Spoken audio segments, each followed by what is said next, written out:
Today, we're going to be going over 3 unguardable moves that all wide receivers need to learn. So this first release, this is going to be a release that we're going over here, is something called a square up crossover release, where a wide receiver is also using gather steps. We're going to explain what those are to bring himself to balance before he throws this crossover move. So when you would use this type of release is when you have a DB who's probably like, I like this a lot on in the red zone or maybe within the 5-yard line, when you have a DB who's lined up inside shade, but he is about 3 to 4 yards or 3 to 5 yards away. So if you have to run a slant route, like, it's going to be hard to try to attack his outside shoulder and outside hip to get him to open up because there's this big cushion between us. So what a lot of wide receivers will do, especially in the red zone, I'm not necessarily a big fan of this in open field space, but in the red zone, they will square up this DB, which essentially means attack the midline of his body. So you want to like square up to where your midline is even with his midline, and then we throw a move, fake to the outside, and go run this slant, right? So what he does is the first 2 steps of this, obviously his right foot is up in his stance. He takes a step with his left foot, so he goes left,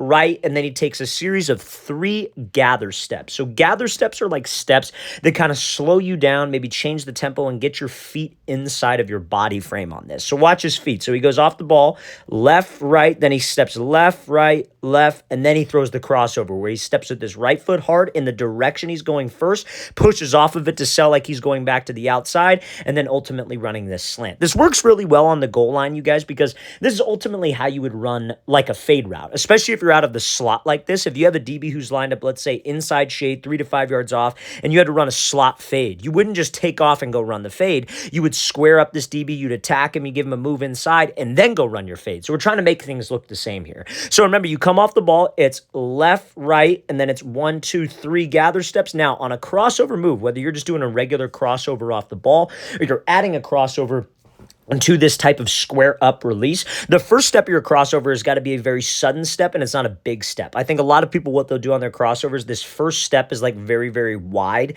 so they don't have as much push to sell in the opposite direction. Because anytime you're doing a crossover, a rocker step, any type of 1-2 at the top of the route or off the line, the second step is always the most important step. So you got to shoot that front foot into the ground. It's got to stay inside of your body frame, and you have to push off of it. And when you push off of that step, that's what helps you sell this movement. Because, guys, if a DB's in man-to-man coverage, where are his eyes supposed to be on me? He's supposed to be watching my hips, right? So my hips actually have to sell the move, and I actually got to step wide enough to make him believe that I'm going to the outside. So that first step is what allows you to do that. You shoot it into the grass, and then you push off of the middle arch of your foot. Like, everybody's got an outside arch of their foot and an inside arch of their foot.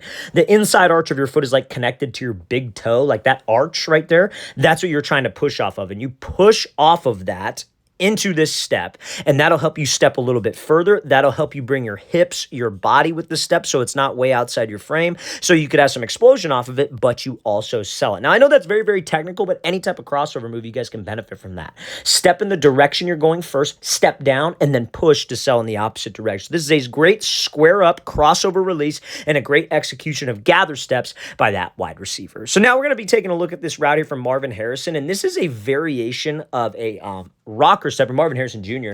This is a variation of a rocker step that I'm starting to see a lot of wide receivers use, especially in all the different training camp clips this year. And I think it's something that a lot of you can really add to your game, okay? Now, before we break this down, though, fellas, if you are a wide receiver and you would like to train with myself and my staff of coaches this offseason, we're going to be traveling out to 15 different cities across the U.S. for 2-day-long QB and wide receiver training camps. So, guys, we're going to be coming out to San Francisco, Orlando, Phoenix, Charlotte, Austin, Las Vegas, Seattle, Chicago, Newark, Birmingham, Houston, Boston, Columbus, Boise, and Los Angeles, California. So, guys, all of these camps will sell out within the next 2 to 3 months because we officially released this schedule to everybody just today.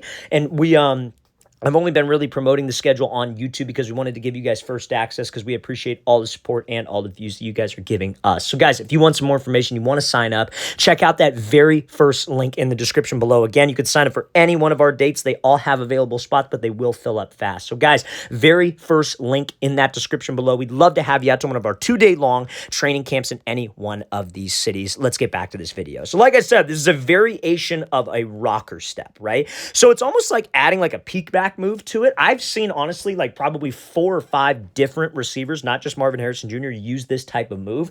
And I've worked it a couple times on the field, and it actually feels pretty smooth. So for those of you guys that feel like, I know what a rocker step is, this is kind of a more advanced version of it, if you will, adding a little something extra to it if you feel like it's maybe getting a little bit too vanilla, right? So he comes off the ball, he's running a corner route with an inside release, and you see how he does that little like peek back move with his head right before. I know there's a name for it, but the name is slipping me. If you guys know the name for this, post in the comments below. It's not called a peek back rocker step, but that's at least how I think of it. There's a name, and it's freaking slipping me right now. But watch what he does right before he throws this move. You see how he snaps his eyes and he's almost like glancing inside at this DB. I think this is just a way to sell that post fake just a little bit more, because ultimately, what is a rocker step, right? A rocker step is a 1-2 at the top of the break, where we're trying to sell in the opposite direction of where I'm actually running, right? I'm trying to run a corner, so I want the DB to think that I'm running a post. So we give this little glance to maybe make him think more like, okay, I'm looking this way to try to get the DB to bite this way so I could sell back to the inside. So it's almost like a way to like put like a mind trick on this DB in a sense. Like, I'm looking left so I could go right. So maybe that DB anticipates that. He sees you looking. He's thinking, oh, he's probably going to run a post. Why would he be staring that way if he was actually going to be running that way? And we could use that type of thinking to our advantage, right? We peek over this shoulder. We hit that hard cut one, step in the direction we're going first, just like that crossover that we talked about. Remember, this is a hard step. You step down, you step inside your frame, and what are you trying to do off of this foot? We are trying to push to sell the post. You see how he pushes, see how his hips, his shoulders, his head, everything's going to the inside, and that's what gets that DB to ultimately bite. So that kind of peek back or glance technique on that rocker step is very, very dangerous for a lot of wide receivers to use. I've been seeing this pop up more and more, and I think it's a great move that you guys can add to your tool belt. So like, for example, let's say you had to run a post. Maybe I would start peeking inside and give that hard cut, fake, and then cut back off of my outside foot and then go run my post. So you could do it either way, but you peek in the direction you're actually going to be running towards. So it's just something extra that you could add to that rocker step. This is a great example of that from Marvin Harrison Jr. A lot of great training camp clips of him showcasing his route running abilities, and that's a great job right there at the top of that corner route. So now this next route here, you guys, is going to be a move called a fake throw by move. Now this is a move that I really, really like, especially if you like slot receivers, especially you guys that run a lot of dig routes, a lot of in routes, because it's a move that I don't talk enough about on this channel, and so that's why I wanted to go over this. So this wide receiver is running like just a simple 10-yard in, but he's going to be doing a fake throw-by move. So we have a DB who's lined up in head-up press, right? So when a DB's in head-up press, and we have to run an inside breaking route like a dig, a post, a curl, whatever, I obviously want to take the inside release. Like, anytime we have an inside breaking route like a post or a dig, I don't have to take the inside release, but I would like to if I can, because that's always easier. Having a DB on your outside hip, and then you could just break and go, dude, that's easy money. Same thing with an outside breaking route. If I'm running an out route or a corner route, I want to take the outside release. So if that DB's head up, he's kind of giving us a two-way option here. I could release outside or I could release inside based on the route.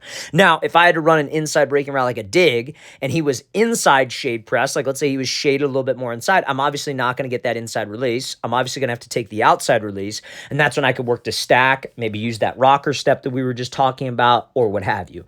Now, if you take an inside release and you have to run an out route, this is how the move applies. This is the fake throw by. How would you do that? Like, let's say you had to run a 10-yard out and you took an inside release and this DB was right on your hip and he's like even with you, and it comes up and you're at 10 yards and you got to break. You would take this hand, put it on the back of the DB's shoulder, and you would drop your hips and slip underneath him. And the whole reason you took the inside release is because the DB was taking away the outside release, so you wanted to give the quarterback room, but that's how you would run it. So on a dig, when you take an inside release on a dig, you can sell that throw by move, maybe get this DB to hesitate and get you some separation to the inside. So let's break it down and then we'll explain it like kind of slow-mo. So inside release, breaks on, see how he gives that little jab to that, like aka the blind spot right there? That is that fake throw by. I know he didn't necessarily like throw by, but that's still what I consider it. Or like a fake slip under, if that's easier for you guys to understand, right? So he's bursting up, inside release, drops his hips, takes one jab step like he's going to be slipping under this DB. All we need him to do is just hesitate for a split second, and then we got him, we got separation, and we're able to make that catch. So a fake throw-by move is something you guys can absolutely use when you have to run like an inside breaking route like a dig. I would say probably only a dig or like a 5-yard in when you have an inside release. Now, some of you might be thinking, well, could I do that if I have to run an out route? I don't like it. Only reason is because an out route is generally a timing route.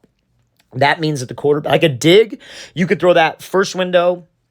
Excuse me, you could throw that first window, you could throw that like second window, you could throw that second read. There's a lot more different like timing variations with a dig, so your break doesn't necessarily have to be like crazy fast. But an out route is to the sideline. We will run out of space if the quarterback throws it late, so we don't have all day with my break. So I really only like it when you have to run a dig route with an inside release. But this is a great example of Kyle Phillips doing that exact fake slip under or quote unquote fake throw by move.